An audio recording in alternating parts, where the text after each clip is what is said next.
అన్నాడు, నీ పూర్ణ హృదయముతో యెహోవా యొద్దకు మీరు మళ్ళుకొనిన ఎడల అన్య దేవతలను అష్టారోతు దేవతలను మీ మధ్య నుండి తీసివేసి పట్టుదల కలిగి యెహోవా తట్టు మీ హృదయములను తిప్పి ఆయనను సేవించుడి.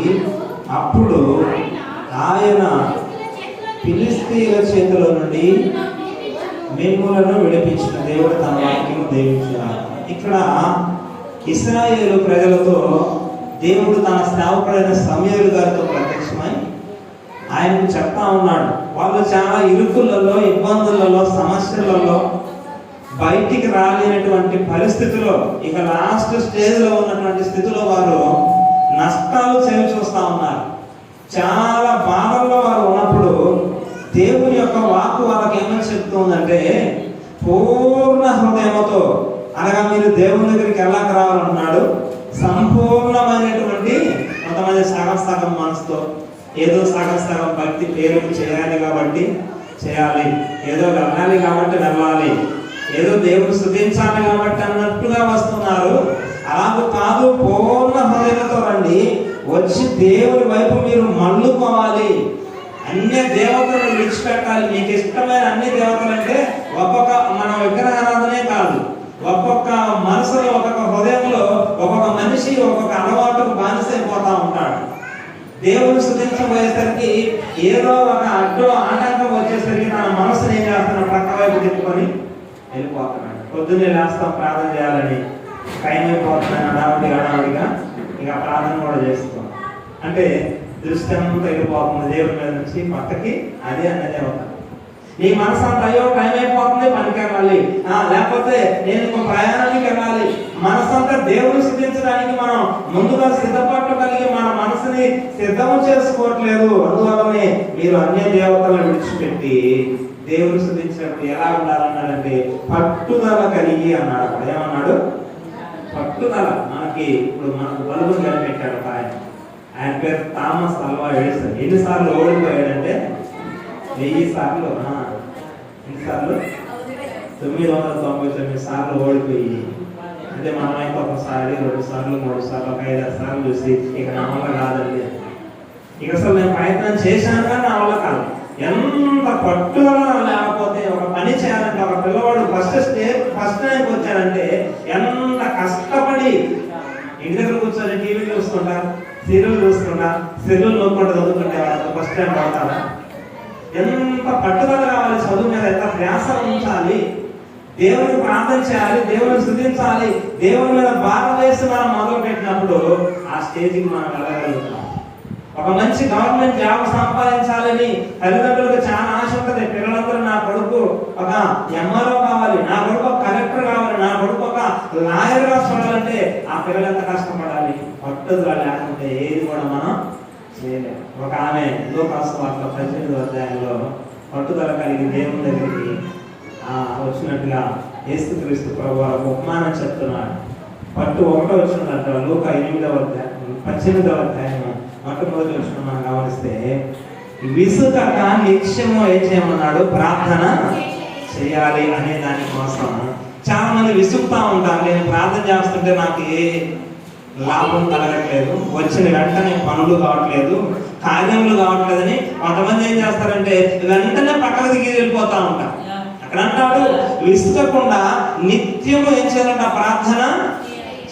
నిత్యము ఎలా మా వాళ్ళు ఎక్కడ భాష గారు బండి మీద వెళ్తూ ప్రార్థన చేయొచ్చు, ప్రయాణంలో వెళ్తూ ప్రార్థన చేయొచ్చు. ఇద్దరు ప్రయాణం అయ్యి ప్రార్థన చేసుకోవాలని చెప్పేసి ఇద్దరు బస్ స్టాండ్లో ఉన్నారు. ఒక్కొక్కసారి ఒక్కొక్కరు ప్రార్థన చేస్తుంటారు, కానీ ఎంత ప్రార్థన చేయాలో అంతే చేయాలి ఒక్కొక్క అవసరాన్ని బట్టి. ఇద్దరు హైదరాబాద్ వెళ్ళాలి, బస్సు వచ్చి అక్కడ నిలబడింది. ఈయన గంట సేపు ప్రార్థన చేశాడు. ఈ లోపల బస్సు కూడా ఏది కళ్ళు తెరిచి చూస్తే ఎక్కడ పోయింది. చేయాలి, చేయమన్నారని చెప్పేసి నిత్యం అంటే నీకు బస్సు ఎక్కి చేసుకో, తప్పేమో ఎక్కి చేసుకో. అందుకే అంటాడు, కొంతమంది ప్రార్థన చేయాలంటే విసుక్కుంటున్నారు. అది తెలియక గంట సేపు చేసేసరికి బస్సు వెళ్ళిపోయినట్టుగా అవసరాన్ని బట్టి ప్రార్థన చేసుకోవాలి. ఇక్కడ కూడా ఒక ఆమె ఒక అధికారి దగ్గరికి వచ్చింది 2వ వచనంలో. ఒక పేద విధవరాలు, ఏ దిక్కు లేనటువంటి, ఎటువంటి పొలిటికల్ బ్యాక్గ్రౌండ్ లేదు, రాజకీయ సంబంధంగా ఆమెకు ఎవరు సహకరించేవారు లేరు. పల్లెటూరులో జరిగేది అదే కదా. ఎవడైనా కొంత బలహీనంగా ఉంటే వాడిని కొడతారు పోయి, వాడి మీదకే దాడి చేస్తారు అందరూ. అదే ధనవంతులు మంచి పొలిటికల్ బ్యాక్గ్రౌండ్ మీకు వెళ్ళరు కదా. ఈమె కూడా ఒక పేద విధవరాలు ఒక అధికారి దగ్గరికి వెళ్ళి అడుగుతుందంట, అయ్యా నాకు మా పక్కింటి వాళ్ళకి చిన్న గొడవ వచ్చేస్తుంది, నీవే వచ్చి న్యాయం తీర్చాలి, నువ్వు రాకపోయేసరికి వాళ్ళు అన్యాయం చేస్తున్నారు, నా పొలాన్ని లాక్కుంటున్నారు రమ్మని ఆమె పిలుస్తుంటే అతను ఎలాంటి అధికారంట? అక్కడ 2వ వచనం అంటాడు, దేవునికి భయపడకయు మనుషులను లక్ష్య పెట్టకయు ఉండే ఒక న్యాయాధిపతి ఆ పట్టణంలో ఉన్నాడు. ఆ పట్టణంలో కూడా ఒక విధవరాలు ఎవరు పట్టించుకుంటారండి? ఆమె ఎదురొస్తే ఏం చేస్తారు? ఈ మొహం కూడా పొద్దున్నే మొహం కూడా వచ్చింది. బైబిల్ గ్రంథంలో దైవజనులను ప్రేమించింది ఎదరాలే, 84 సంవత్సరాలు మందిరాన్ని విడిచిపెట్టక పరిచయం చేసింది కూడా ఎదరాలే. నిజంగా చూడండి, పరిశుద్ధ గ్రంథంలో మనం అనుకుంటూ ఉంటాం కానీ బైబిల్ గ్రంథం ఎక్కడ విధవాలను దేశించినట్టు బైబిల్ గ్రంథంలో లేదు. ఇక్కడ కూడా ఒక పేద విధవాలను వచ్చి అడుగుతుందట. అడుగుచూ వచ్చిన కానీ 4వ వచనంలో అతను ఒప్పుకోలేదు, నెట్టేశాడు. ఒక 6 నెలల్లో 7 నెలల్లో సంవత్సరం 2 సంవత్సరాల నుంచి అడుగుతానే ఉంది పట్టు వదలక. 5వ వచనంలో ఎలా అడిగిందంటే, ఈ విధవరాలు నన్ను ఏం చేస్తున్నట?